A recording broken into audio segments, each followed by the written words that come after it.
Salut à tous, c'est Toto, j'espère que vous allez bien. En tout cas, moi ça va nickel. Aujourd'hui, nouvelle vidéo, les gars, sur le débrief. Alors, oui, certes, je fais cette vidéo vraiment tardive parce que Manchester United et Manchester City ça remonte, PSG Rennes aussi. Mais voilà, j'aimerais quand même en parler parce qu'il y a des choses à dire et il y a beaucoup de réactions aussi. Donc voilà. Donc, avant que la vidéo commence, déjà, je vous souhaite à tous une bonne année 2023. Hein. Voilà, à toutes et à tous. Meilleurs vœux, argent, etc., etc., santé, voilà. Et aussi, je vais faire une vidéo explicative pourquoi j'ai arrêté YouTube pendant un certain temps, parce que ça fait 2 mois que j'ai pas posté une nouvelle vidéo. Donc voilà, je vais vous expliquer ça dans une autre vidéo. Alors, bon, on va rentrer directement dans le vif du sujet. On va commencer par, bah tiens, Manchester United, Manchester City. Voilà. Bon, du coup, Manchester United, Manchester City. Alors, je vais pas parler de tous les joueurs, parce que ce match-là, je l'ai beaucoup moins suivi que le PSG Rennes, parce qu'il y avait pas beaucoup de youtubeurs qui faisaient des lives là-dessus. Puis franchement, voilà. Ouais, si, il y en avait un, mais je pouvais pas vraiment bien localiser quel joueur a été bon, quel joueur a été mauvais, donc je vais pas parler des joueurs pour United et City. Par contre, PSG, oui, PSG, je vais parler des joueurs, parce qu'il y a pas mal de joueurs à parler. Mais là, dans ce United City, je peux parler d'aucun joueur, sauf Marcus Rashford, Bruno Fernandes, etc., etc. Je vais parler brièvement de ces joueurs-là que je peux identifier. On va commencer par De Gea. Alors, De Gea était vraiment très très bon. Pas ce match-là, hein. Bien sûr, je ne parle pas de ce match-là, parce que ce match-là, il a vraiment rien fait. Parce que City, vous verrez, n'a qu'un tir cadré. Voilà. Donc De Gea, ça fait déjà plusieurs matchs qu'il est en forme. D'ailleurs, on l'a très bien vu face à Crystal Palace. Donc le dernier match de Manchester United, De Gea fait des très beaux arrêts, il essaye beaucoup, c'est un gardien qui essaye beaucoup et j'adore voir ce gardien sur le terrain, il est vraiment très très fort. Il y avait une période où il était nul, il y a une période où il est bien. Et là il traverse une période où là c'est vraiment bon. Voilà pour De Gea. Ensuite, je vais parler de Bruno Fernandes, Marcus Rashford et Christian Eriksen et Casemiro. Casemiro, y a des jours où il est bon. D'ailleurs, Crystal Palace, il a été bon pour moi, Casemiro. Manchester United, je l'ai un peu moins vu. Mais c'est un bon joueur. Casemiro, c'est vraiment un bon joueur qui fait du bien. Et depuis qu'il arrive à Manchester, Manchester va beaucoup mieux quand même. Il faut l'avouer. Bruno Fernandes, bah, toujours à son top. Lui, il est vraiment très très fort. Il essaye tout le temps de faire un truc. Lui, c'est vraiment un très très bon buteur. Voilà, Bruno Fernandes, chapeau à lui. Christian Eriksen, un peu transparent sur ce match, faut l'avouer, mais il est toujours présent pour United d'ailleurs. C'est vraiment un excellent joueur danois. Il est vraiment très très fort. Même si c'est pas le meilleur joueur de Manchester United, il est vraiment très bon. Rashford, je pense que personne ne peut dire le contraire. Actuellement, Marcus Rashford est le meilleur joueur, pas du monde, bien sûr, mais de Manchester United. Rashford est le meilleur. Et vous ne pouvez pas me juger, je pense, parce que là, Marcus Rashford, essayez de me trouver plus fort que lui à Manchester, bien sûr. À Manchester United, hein, parce que au monde, il y a plus fort. Mais Marcus Rashford, Casemiro, on peut pas dire qu'il est plus fort. Eriksen non plus, Fernandes non plus, Martial non plus. Rashford, pour moi, est vraiment à son prime. Anthony Martial, voilà, sans commentaire, mais Anthony Martial, voilà. Sur Manchester City, bah, je m'en fous un peu parce que City, c'est pas une équipe que j'apprécie vraiment. C'est une équipe forte, mais je l'apprécie pas vraiment. Haaland. Alors, Haaland, lui, bah, il commence vraiment. Comment je pourrais dire? Bah, Haaland, c'est vraiment compliqué parce que franchement, Haaland, il est devenu vraiment nul. Et là, je pense que tout le monde est d'accord. Haaland, il ne marque plus aucun but. Il en a marqué. Il marque certes des triplés parfois, des doublés, mais c'est vraiment très rarement. Alors qu'avant, il était vraiment très très fort, mais là, c'est compliqué pour Haaland. J'attendais mieux à lui, j'attendais que Haaland fasse beaucoup mieux, mais c'est très compliqué. Mais en plus, je suis pas du tout pour Manchester City, donc je m'en fous un peu. Et d'ailleurs, c'est tant mieux que Haaland soit nul. Maintenant, voilà quoi. Et maintenant, on parle plus trop du match entre Haaland et Mbappé, ça. Maintenant, plus personne n'en parle. Hein. Du coup, Haaland il est devenu nul. Ça y est, c'est fini. Malheureusement pour Haaland. Mais sa carrière n'est pas encore finie, mais bon, quand même, hein. Voilà pour Manchester United, Manchester City. Déjà, GG à Manchester United. GG. En plus, c'est très rare que Manchester United batte City. La dernière fois que Manchester United a battu City, c'était à l'époque d'Edinson Cavani. Voilà, c'était à cette époque-là que, que Manchester United a battu City. Mais depuis, City se fait... pardon. Il y a un bug, désolé, attendez. Wesh.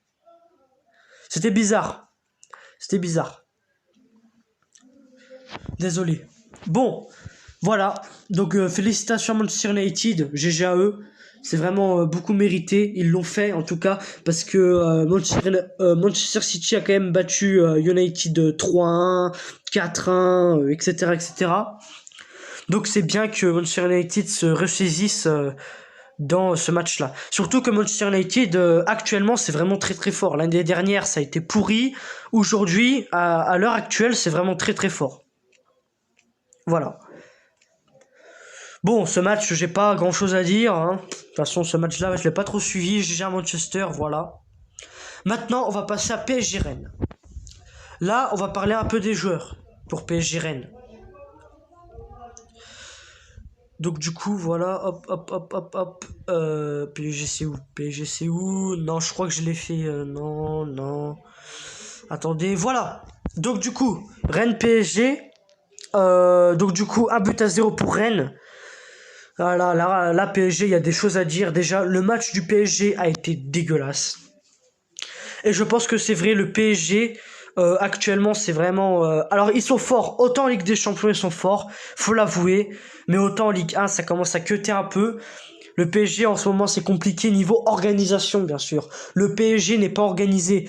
Et c'est ça, en fait, le point faible du PSG, c'est de ne pas être organisé. Et donc, du coup, ce qui permet à Rennes, du coup, d'en profiter pour aller marquer un but. Donc le but, c'est Traoré. Voilà, donc on va parler des joueurs du PSG. Rennes, on va pas parler parce que Rennes, je suis pas trop Rennes. On va commencer déjà par parler des joueurs et les compositions d'équipe. Donc voilà, on va commencer par Ekitike, Neymar, Messi. Alors, Ekitike, autant il marquait des buts.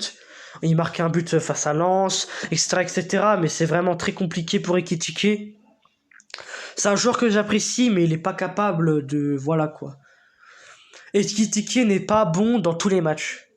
Mais bon, il peut pas être bon à tous les matchs. Mais quand même, Ekitike, il doit faire un effort. C'est ça qui est cool. Mais Ekitike, dans ce match, a été très transparent.